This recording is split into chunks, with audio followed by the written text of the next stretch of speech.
Australia में immigration करना कितना आसान था, 2007 में क्या हुआ और पोस्ट पैंडेमिक में क्या होने जा रहा है, तो मैं इस फ्यूचर इमिग्रेशन के हवाले से आज आपसे बात करूंगा।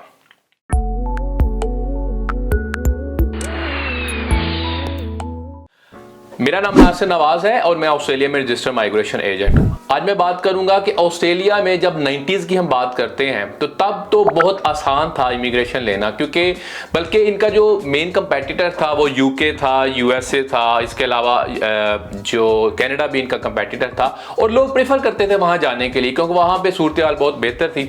ऑस्ट्रेलिया का जो इमिग्रेशन का कोटा होता था या इनके लिए ये इमिग्रेशन के लिए ये जो सीट्स एलोकेट करते थे ये भी पूरा नहीं होता था। अच्छा, इतना आसान था कि आप तकरीबन मेरा पढ़ के उसके बाद आपको डायरेक्ट पीआर मिल सकती थी। उसके बाद 2001 के बाद जब 9/11 हुआ स्पेशली, तो लोगों का एतमाद उठा यूएसए, सिक्योरिटी कंसर्न्स हुए।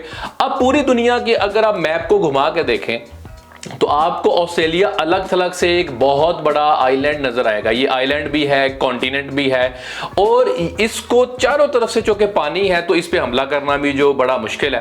तो सिक्योरिटी कंसर्न्स के हवाले से लोगों ने जब देखा तो ये एक फेवरेट डेस्टिनेशन बनना शुरू हो गया ऑस्ट्रेलिया। अब उसके बाद लोगों ने धड़ाधड़ यहाँ पे आना शुरू हो गए। तब भी चीजें बहुत आसान थी। मसलन ऐसा भी होता था कि अगर आप 6 ईच ले आए, 6.5 ईच भी ले आए आइट्स के अंदर पढ़ने के बाद तो आपको पीआर मिल जाती थी, आसानी से मिल जाती थी। 2007 में क्या हुआ, जब रिसेशन आया ऑस्ट्रेलिया में भी, तो इन्होंने स्किल्ड माइग्रेंट्स को ज्यादा लेके आए क्योंकि स्किल्ड माइग्रेंट्स की वजह से ही ये रिवाइव कर सकते थे। तो एक बूम था उस टाइम पे और तब से लेकर ऑनवर्ड ऑस्ट्रेलियन लॉज रिफाइन होते गए, ऑस्ट्रेलियन लॉज टफ भी होते गए, लेकिन स्किल्ड माइग्रेंट्स जो है ना वो मतवातर आते रहे और सीट्स जो है ना वो बढ़ती रही। अब हुआ ये कि बल्कि प्री पेंडेमिक भी ऐसा हुआ कि प्री पेंडेमिक में भी चीज़ें टफ होनी शुरू हो गई। मिसाल के तौर पर जो पूल पॉइंट्स होते थे या पासिंग पॉइंट्स होते थे वो जो पूल पॉइंट 60 थे, पासिंग 65 थे, ले आए, आपको पता होता था कि आपको पीआर मिलने वाली है। इसके बाद 2016-17 से ऑनवर्ड कुछ ऑक्यूपेशंस के लिए ये टफ होना शुरू हो गया। अच्छा, ये सारी हिस्ट्री बताने का मतलब ये है कि चीज़ें टफ तो हो गई। अब ये जो बैकलॉग आने वाला है पेंडेमिक के दौरान, एक तो इंटेंशन ये कर रहे हैं कि उन लोगों को दें जो कि बहुत स्पेसिफिक स्किल सेट के हैं। जैसे हेल्थ केयर वर्कर्स के हवाले से बात की जाती है, हेल्थ इंडस्ट्री से रिलेटेड जो लोग हैं उनको ये चूंकि हेल्थ रिकवरी चाहिए इनको उस इंडस्ट्री के अंदर, तो उनको ज्यादा ये स्किल माइग्रेंट्स को दे रहे हैं इनविटेशन। अब होगा क्या, एक बहुत बड़ा गैप क्रिएट होना शुरू हो गया। अगर आप देखना शुरू करें तो इनको एक PMSOL लिस्ट मुतारिफ करवानी पड़ी जिसके अंदर शुरू में बहुत कम ऑक्यूपेशन इन्होंने ऐड की, तकरीबन 17 थी। उसके बाद सोशल वर्कर डाल के उसको 18 कर दिया। अच्छा, अब आप देखें कि स्किल माइग्रेंट्स की इतनी ज्यादा यहाँ पे अब डिमांड होने वाली है और हो भी चुकी है ऑलमोस्ट। ऑस्ट्रेलियन गवर्नमेंट को सिर्फ ये पेंडेमिक को थोड़ा मैनेज करना है उसके बाद कि यहां पे जो PMSOL लिस्ट, ये प्रायोरिटी लिस्ट को बढ़ा दिया गया जो कि 40+ ऑक्यूपेशंस है। अब इसका मतलब क्या है, जो लोग टेम्परेरी वीजा होल्डर हैं और वो प्रायोरिटी लिस्ट में हैं, उस प्रायोरिटी लिस्ट की बुनियाद के ऊपर वो ट्रैवल एग्जेम्पशन लेके आ सकते हैं। बेशक बॉर्डर्स क्लोज्ड हैं, डजंट मैटर, वो उस पे ट्रैवल एग्जेम्पशन डाल के आ सकते हैं जो ऑफशोर स्टॉक हैं। इसके बाद अब जो कि ये बिजनेस ड्रिवन कंट्री है, तो बिजनेस ड्रिवन कंट्री होने के नाते इनको स्किल माइग्रेंट्स की जरूरत रहती है। अब होगा क्या, जैसे ही पोस्ट पेंडेमिक चीजें शुरू होंगी बिजनेसेस को डेफिनेटली जरूरत पड़ेगी। अगर आप देखें तो जैसे प्रायोरिटी लिस्ट के अंदर तो ऑक्यूपेशन शामिल हो गई, उसके अलावा ऑस्ट्रेलिया का यूके के साथ कॉन्ट्रैक्ट हुआ। अब उस कॉन्ट्रैक्ट के अंदर ये है कि जो कि वर्किंग हॉलीडे वीजास पे आते थे उसकी एज लिमिट को बढ़ा दिया गया। इसका भी मतलब है ये और लोग आएंगे।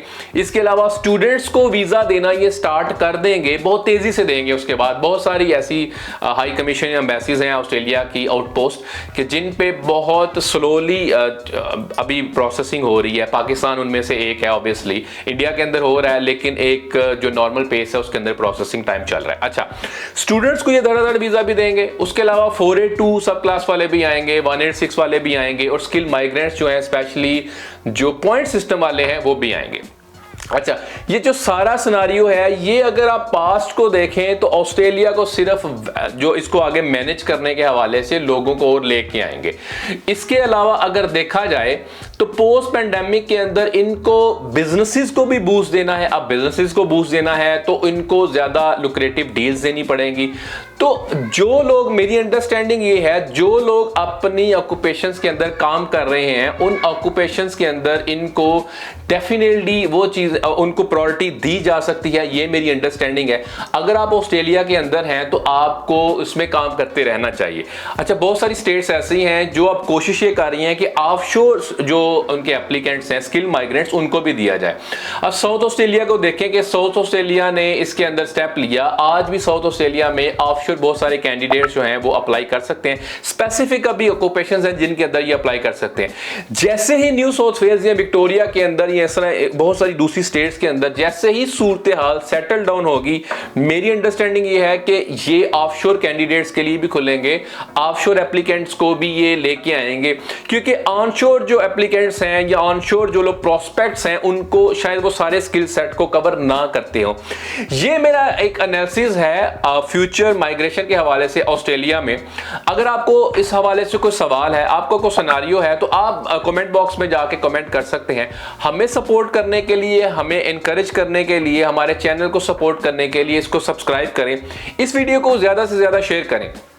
एक और मैं बात कहना चाहूंगा कि जैसे 2019 के एंड पे जाके चीजें बड़ी डिसअपॉइंटिंग हो गई और लोगों को ये लगा अभी तो ये बिल्कुल भी इनविटेशन नहीं देंगे, ये होगा वो होगा। उस टाइम पे भी मैंने एक वीडियो बनाई थी कि भाई ये चूंकि इनको स्किल माइग्रेंट्स चाहिए, ये बिजनेस ड्रिवन कंट्री है, तो तब भी जाके अगर आप देखें जून 2020 के अंदर न्यू साउथ वेल्स ने बहुत रूल्स को रिलैक्स करते हुए 491 बहुत ज्यादा इन्विटेशन दिए। 2021 के अगर शुरू के महीनों को भी आप देखें तो इन्होंने 190 बहुत ज्यादा दिए हैं। इसी तरह बहुत सारी स्टेट्स जो हैं ऑनशोर को प्रायोरिटी दे रही हैं, क्योंकि ऑफशोर को वो वहां से ला नहीं सकते।